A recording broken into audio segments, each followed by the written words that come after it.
Hello and welcome. This is Professor Rasmussen, Chapter 5, STM and WM. Yes, you probably know what they mean. STM, short-term memory. WM, working memory. Are they the same? No. Are they similar? Yes. Are we going to talk about them? You know it. So, in this talk, I'm going to briefly introduce the modal model of memory.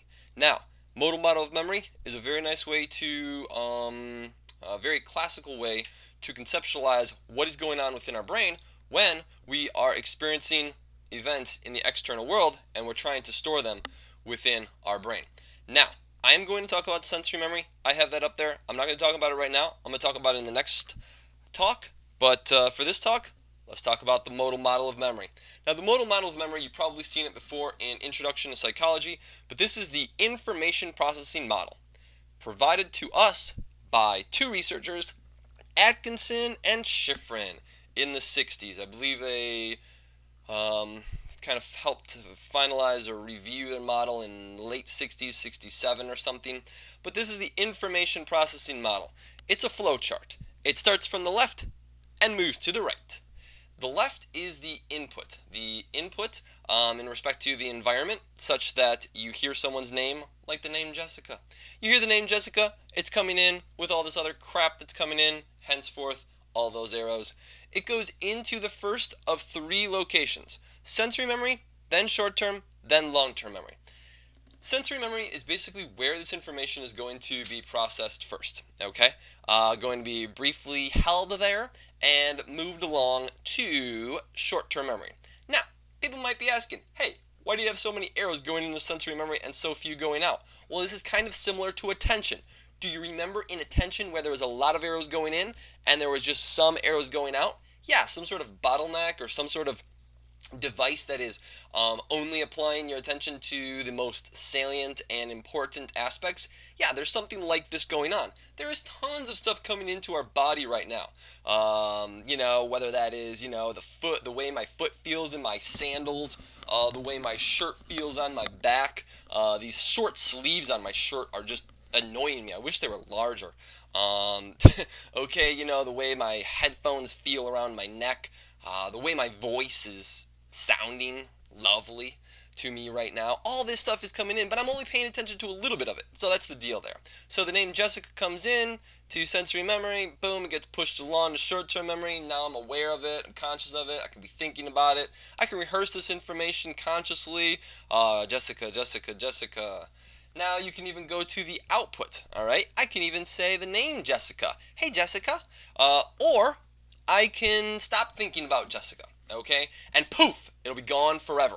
If I stop thinking about the name Jessica and I failed to put it into long-term memory, that's when it would be gone forever, okay? So you can put it into long-term memory via the process of encoding. Encoding is essentially the process by which we store information.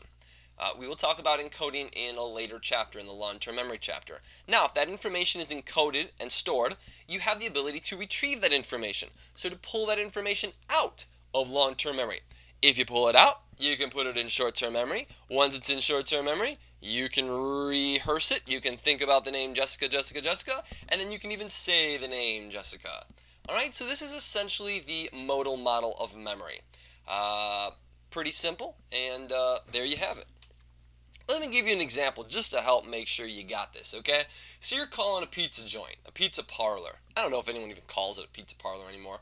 Because you want a pizza. Well, duh, you want a pizza. That's why you're calling them, right? So here's the deal. You're going to call this pizza parlor, and you're going to do some various activities involved with calling them that are going to tap into the modal model of memory, the information processing model. Let's talk about those right here. So again, we have the modal model of memory, and the first thing that you're going to do is you're going to need to find the number. So once you find the number, that information is going to pass through, you guessed it, sensory memory. Actually, all the information that you're looking at is passing through sensory memory. Oh yeah, and I forgot to tell you, you're doing this search on a computer, and it's an old funky desktop, and it has a massive monitor that no one has anymore. But this is what you're doing, okay, because you're totally retro. Once you get that information, or rather all that information in the sensory memory, you're not getting it all into it, okay? You're getting it all in, but only some is passing through, okay? Only some is passing through to your, pretty much your consciousness, your awareness. Now, what is passing through? Well, that number of the pizza parlor, that 555 number that, is so popular. Plus an area code, you totally need an area code. But there you have it, okay? So your short-term memory is going to be bombarded with that information on that particular number. Now, what are you going to be doing? Yeah, you're going to be rehearsing that number, right? Because you need to make that call. So you're going to be like 555-5100, 555-5100. Okay? Do that like many times until you get to your phone. Once you get to your phone, you're like 555-5100. Very simple. You can rehearse it and then you can output it. You can even say, someone could say to you, what's the number? And you're like 555-5100. That actually has a pretty nice ring to it, right? I don't know. I like that. Okay, so let's move on. Now, let's pretend you order the pizza and you're like, hey, got the pizza. And then your roommate says, hey, did you get those anchovies? And you say to yourself, no, I didn't.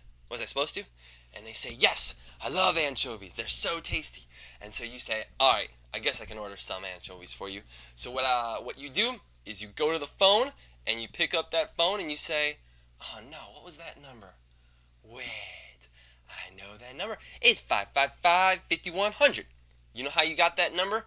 Not because you just learned that information and it's still in short-term memory. It's out of short-term memory. You put it into long-term memory and now you can pull it back. So you encoded the information, 555-5100, in a song format, and now you kind of pulled it back. You were able to retrieve that information and pull it back. And now you can put it into, so essentially this is like the process where you're pulling it back, you're retrieving it, and then now you're going to be pulling it back into awareness, and you can retrieve that number from long-term memory. All right? So this is the entire process of the modal model of memory. It's a nice way, the pizza parlor little example is a nice way to explain what is going on using the information processing model. So I hope this has been helpful. Make sure you know the information processing model and those arrows. The most important ones are the retrieval and the encoding.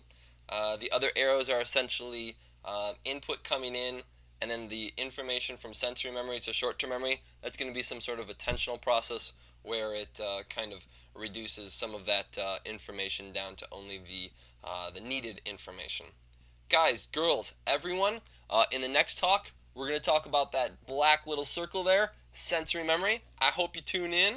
Hope this has been helpful, and get ready for a talk full with sensory memory in the future and short-term/working memory.